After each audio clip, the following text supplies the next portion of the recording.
let's say that the consensus is that our species, we being the higher primates, Homo sapiens, has been on the planet for at least 100,000 years, maybe more. Francis Collins says maybe 100,000. Richard Dawkins thinks maybe 250,000. I'll take 100,000. In order to be a Christian, you have to believe that for 98,000 years, our species suffered and died, most of its children dying in childbirth, most other people having a life expectancy of about 25, dying of their teeth, famine, struggle, bitterness, war, suffering, misery, all of that for 98,000 years. Heaven watches it with complete indifference. And then 2,000 years ago thinks, that's enough of that, it's time to intervene. The best way to do this would be by condemning someone to a human sacrifice somewhere in the less literate parts of the Middle East. Let's appear to the Chinese, for example, where people can read and study evidence and have a civilization. Let's go to the desert and have another revelation there. This is nonsense. It can't be believed by a thinking person. Why am I glad this is the case, to get to the point of the wrongness in the other sense of Christianity? Because I think the teachings of Christianity are immoral.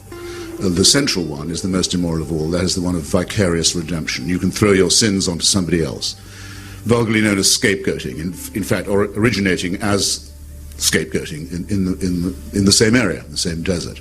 I can pay your debt if I love you. I can serve your term in prison if I love you very much. I can volunteer to do that. I can't take your sins away, because I can't abolish your responsibility, and I shouldn't offer to do so. Your responsibility has to stay with you. There's no vicarious redemption. There very probably, in fact, is no redemption at all. It's just a part of wish thinking, and I don't think wish thinking is good for people either.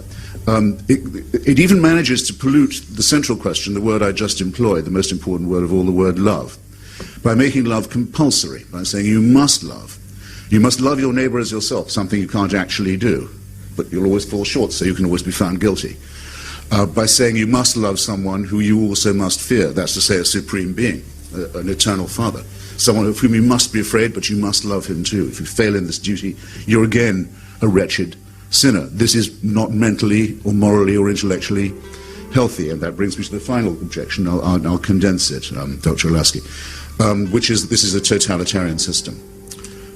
If there was a God who could do these things and demand these things of us, and who was eternal and unchanging, we would be living under a dictatorship from which there was no appeal, and one that could never change, and one that knows our thoughts and can convict us of thought crime and condemn us to eternal punishment for actions that we are condemned in advance to be taking.